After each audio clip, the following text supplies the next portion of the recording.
Trump पर 3 दिन सबसे ज्यादा बहस चली है। राहुल गांधी सरकार से मांग करते रहे कि अगर अमेरिकी दबाव में पाकिस्तान से सीज फायर नहीं हुआ तो प्रधानमंत्री खुलकर क्यों नहीं डोनाल्ड ट्रंप को झूठा कहते हैं। अब सवाल यह है कि विपक्ष को अपनी सरकार से ज्यादा ट्रंप पर भरोसा क्यों है। क्या ट्रंप के झूठ बोलने की आदत का इस्तेमाल भारत की सियासत में विपक्ष कर रहा है? इस सवाल का जवाब हम अपनी रिपोर्ट के जरिए आपको दिखाते हैं। डोनाल्ड ट्रंप अमेरिका के प्रेसिडेंट, ट्रंप का नाम लेके उन्होंने बोला प्रेसिडेंट ट्रंप, अमेरिका के राष्ट्रपति ट्रंप साहब और डोनाल्ड 10 मई 2025 इस तारीख के बाद से पूरा विपक्ष और खासकर राहुल गांधी सिर्फ डोनाल्ड ट्रंप का नाम लेकर सरकार पर सवाल उठा रहे हैं। Donald Trump has said 5 times, has said, sorry, 29 times. 29 times he said, 29 बार उन्होंने बोला कि भैया मैंने सीज फायर करवाया है। संसद हो, सड़क हो या फिर कोई राजनीतिक सभा, राहुल गांधी लगातार डोनाल्ड ट्रंप का नाम लेकर प्रधानमंत्री से सवाल पूछने का कोई मौका नहीं छोड़ते। कैसे उधर से ट्रंप ने एक इशारा किया, फोन उठाया, कहा मोदी जी क्या कर रहे हो?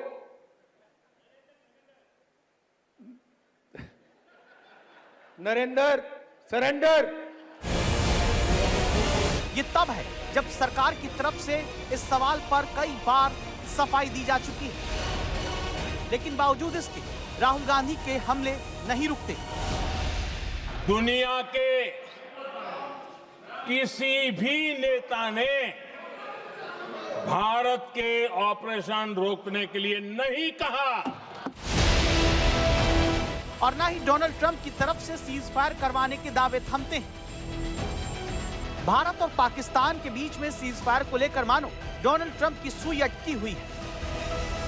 खबरदार करता सवाल है कि विपक्ष अपनी सरकार, प्रधानमंत्री और विदेश मंत्री से ज्यादा डोनाल्ड ट्रंप पर भरोसा क्यों कर रहा है। जो डोनाल्ड ट्रंप अपने झूठ और फरेब के लिए कुख्यात हैं, वो विपक्ष के लिए सरकार पर हमले का सबसे बड़ा हथियार बन गए हैं। मेरा जो जवाब था, जिनको समझ नहीं आता है उनको तो नहीं आएगा। सवाल ये भी है, क्या राहुल गांधी सरकार की कूटनीतिक व्यवस्था का फायदा उठाकर सियासी लाभ खुद उठाने के लिए हदें तोड़ चुके हैं। Donald Trump has said 5 times, has said, sorry, 29 times. 29 times he said, 29 बार उन्होंने बोला कि भैया मैंने सीज फायर करवाया है। अच्छा, अगर वो झूठ बोल रहे हैं तो अपने भाषण में यहां प्रधानमंत्री कह दें कि वो झूठ बोल रहे हैं। यहां पे अगर दम है तो यहां पे प्रधानमंत्री बोल दे कि ट्रंप झूठ बोल रहे हैं। If he has the courage, if he has the courage, if he has the courage of Indira Gandhi, let him say here, let him say here that Donald Trump, you're a liar. That you did not make a ceasefire. Rahul Gandhi किसी बात का जवाब प्रधानमंत्री मोदी ने दिया। Cease fire करवाने के Trump के दावे को नकारा। बताया है कि पाकिस्तान के साथ सीज फायर का फैसला पाकिस्तानी सेना की तरफ से कहने के बाद लिया गया, इसमें किसी और देश ने मध्यस्थता नहीं। मैं आज सदन में कुछ बातें पूरी स्पष्टता से कह रहा हूं। दुनिया में किसी भी देश ने भारत को अपनी सुरक्षा में कार्रवाई करने से रोका नहीं है।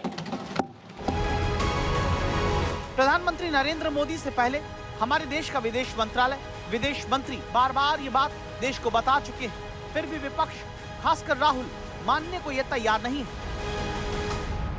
Prime Minister has not said that Trump is lying. It's obvious what has happened. सबको मालूम है, बोल नहीं पा रहे। सर, मैं उनको कहना चाहता हूं वो कान खोल के सुन लें कि 22 अप्रैल से 16 जून तक एक भी फोन कॉल प्रेसिडेंट ट्रंप और प्राइम मिनिस्टर मोदी के बीच में नहीं। केंद्र सरकार का यह आरोप है कि राहुल गांधी राजनीतिक फायदा उठाने के लिए देश हित को दांव पर लगा रहे हैं, इसलिए वो अपने देश की सरकार से ज्यादा ट्रंप पर भरोसा कर रहे हैं। वो ट्रंप जिनके झूठ बोलने की आदत किसी से छिपी नहीं है। भारत की तरफ से लगातार डोनाल्ड ट्रंप के दावों को खारिज किया जा रहा है। बताया जा रहा है कि अमेरिका को किस तरह से साफ साफ कहा गया कि अगर उसने पाकिस्तान को नहीं रोका तो बहुत बुरा होगा। तो अमेरिका के उपराष्ट्रपति जी ने मुझे फोन पे बताया कि पाकिस्तान बहुत बड़ा हमला करने वाला है, ये उन्होंने मुझे बताया। मेरा जवाब था, अगर पाकिस्तान का ये इरादा है तो उसे बहुत महंगा पड़ेगा। हम गोली का जवाब गोले से देंगे। डोनाल्ड ट्रंप के सीज फायर के दावे से सबसे ज्यादा फायदा पाकिस्तान को हुआ है, जिसे अपनी हार छिपाने का मौका मिल गया, जबकि सैटेलाइट तस्वीरों ने उसकी सेना के घुटने पर आ जाने की बात साबित कर दी।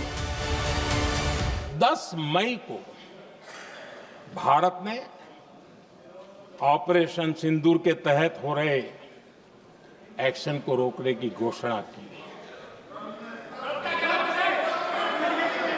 इसको लेकर यहां भांति भांति की बातें कही गई। ये वही प्रोपेगेंडा है जो सीमा पार से फैलाया गया है। पाकिस्तान को अपनी हार को भी जीत बताने की आदत है। अगर वो ऐसा नहीं करेगा तो उसकी सेना को अपनी दुकानदारी बंद करनी पड़ेगी।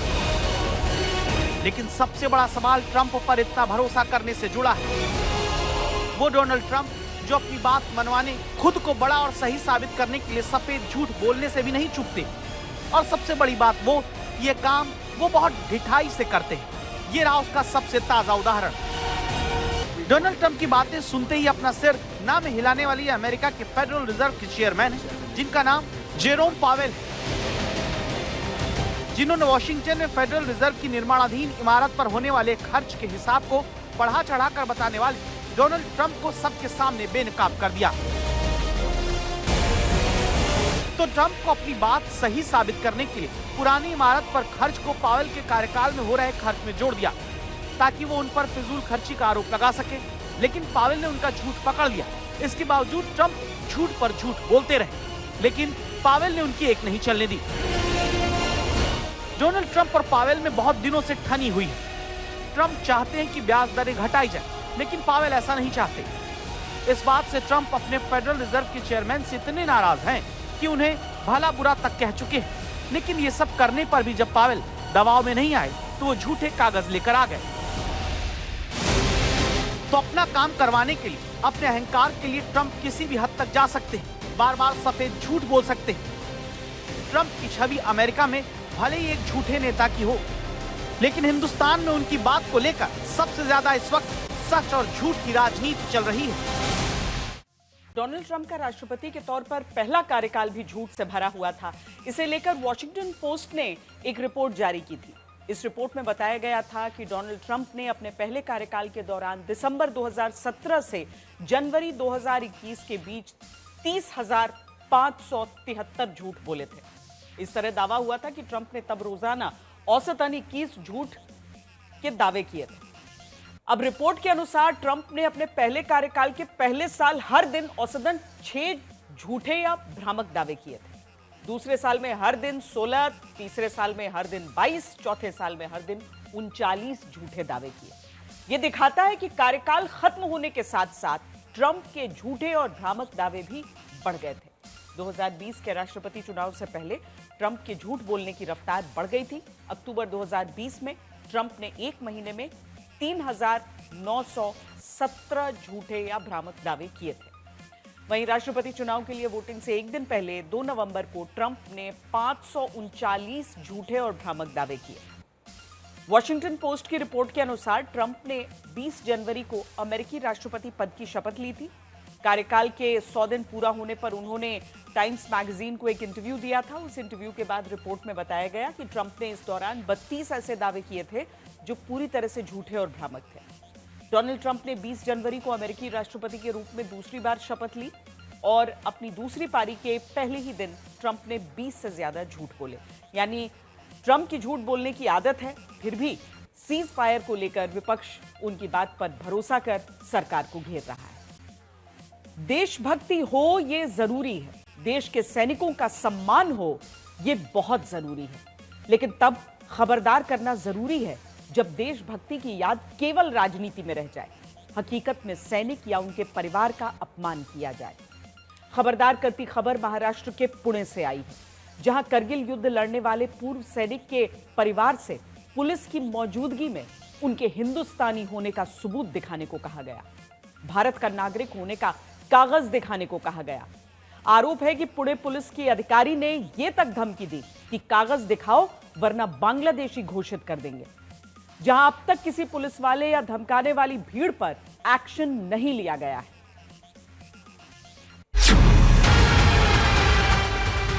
5-10 आदमी अंदर घुस गए रूम के अंदर। आधार कार्ड दो, आधार कार्ड दो। 6 साल के बच्चे को सोते हुए खड़े कर दिए, बोलते आधार कार्ड दो। जो उनके साथ आए थे उन लोगों ने जय श्री राम का नारा मारा। अगर सुबह 11 बजे पुलिस चौकी तुम नहीं आते तो हम तुम्हें बांग्लादेशी घोषित करेंगे। देश के लिए हमारे खानदान ने कुर्बानी दी है, आज हमसे प्रूफ मांगा जा रहा है।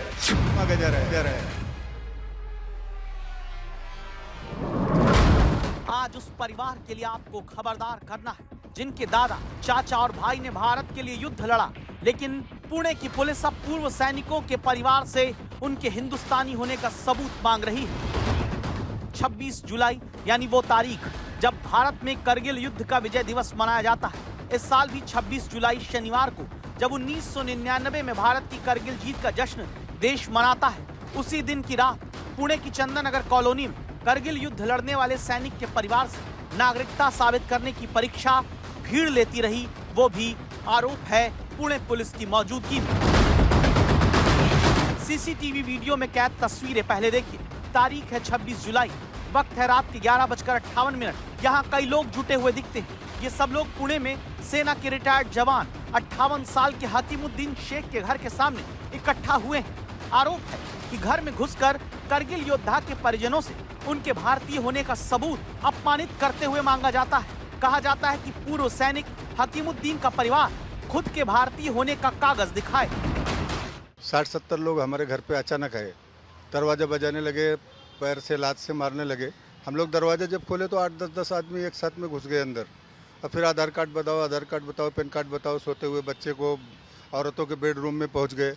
फिर हम लोग उनसे बात करने की जब कोशिश की तो वो धमकी दे रहे थे, नहीं ज़्यादा बातें मत करना नहीं तो मारेंगे। उसके बाद आधार कार्ड दे रहे तो सबका आधार कार्ड बोले नकली है, फर्जी है, तुम लोग बांग्लादेशी हो, रोहिंग्या हो। सोचिए आप, ये किसके दम पर हो रहा है, किसके कहने पर हो रहा है, जहां भीड़ पुलिस की मौजूदगी में ही उस परिवार में घुसकर हिंदुस्तानी होने का कागज मांगने लगती है, जिनके बाप दादा भाई बॉर्डर पर भारत के लिए लड़े। जब हमको घर से बाहर निकाले तो हमने मजमा देखा, 70-80 आदमी थे वहाँ पे। सब लोग यही बोल रहे थे, चलो पुलिस चौकी, तुम लोग रोहिंग्या हो, तुम बांग्लादेशी हो, तुम्हारे पास प्रूफ नहीं है। सब जाने लगे जब, तो उन्होंने, बच्चों ने जो उनके साथ आए थे उन लोगों ने जय श्री राम का नारा मारे। जब जय श्री राम का नारा मारे तो उसमें एक आदमी था, वो सिविल में था, उसने बोला आप डरो मत, हम पुलिस वाले हैं। पहले हमें कुछ मालूम नहीं था कि कोई पुलिस वाला भी है। फिर उसके बाद ले गए, वहाँ कार्नर पे पुलिस वाले की गाड़ी खड़ी थी, वहाँ एक पुलिस वाला वर्दी में था। उसको देख कर समझ में आया कि पुलिस वाला है, उसके नेम प्लेट में उसका नाम भी लिखा हुआ था। वो सब लोग हमको उस टाइम फिर पुलिस चौकी ले गए। इसके बाद पुणे पुलिस और पुलिस की मौजूदगी में घर में घुसने वाली भीड़ पूर्व सैनिक के भाई के परिवार को लेकर थाने आती है और थाने में आरोप है कि पुलिस अधिकारी ही करगिल युद्ध के सिपाही के परिवार को धमकी देने लगती है, ये कहते हुए कि अगर कल फिर से पेशी पर सामने नहीं आए तो बांग्लादेशी घोषित कर देंगे। जो हमारे घर पे हमला किए थे उनको अंदर बैठाए केबिन का, हमको बोले बाहर बैठ जाओ। हमारा आधार कार्ड जमा किए, जमा करने के बाद फिर 2 घंटे तक बैठे रहे। 2 घंटे के बाद बोले आप ऐसा करो, आप लोग घर जाओ, कल सुबह 11 बजे आओ। कल अगर तुम 11 बजे नहीं आते हो तो हम तुमको खुद बांग्लादेशी घोषित करेंगे। ऐसा कहा पुलिस ने? ऐसा वो सीमा मैडम जो है उन्होंने बोला, पुलिस क्या है, PSI है वो, सीमा ढाकले, उन्होंने बोला कि अगर आप नहीं आएंगे तो हम बांग्लादेशी आपको खुद घोषित करेंगे। तो आपके पास कार्ड वगैरह कुछ है? किसका? आधार कार्ड जो मांग रहे थे वो डॉक्यूमेंट आधार कार्ड सारा हमारे पुलिस चौकी में जमा है सर, अभी भी जमा है। सोचिए ये पुलिस की हालत है जो आरोप है कि भीड़ के पैदा किए गए शक पर उस परिवार को बांग्लादेशी घोषित करने की धमकी देती है जिनके घर वाले 1965, 71 और 1999 तक कारगिल युद्ध लड़े।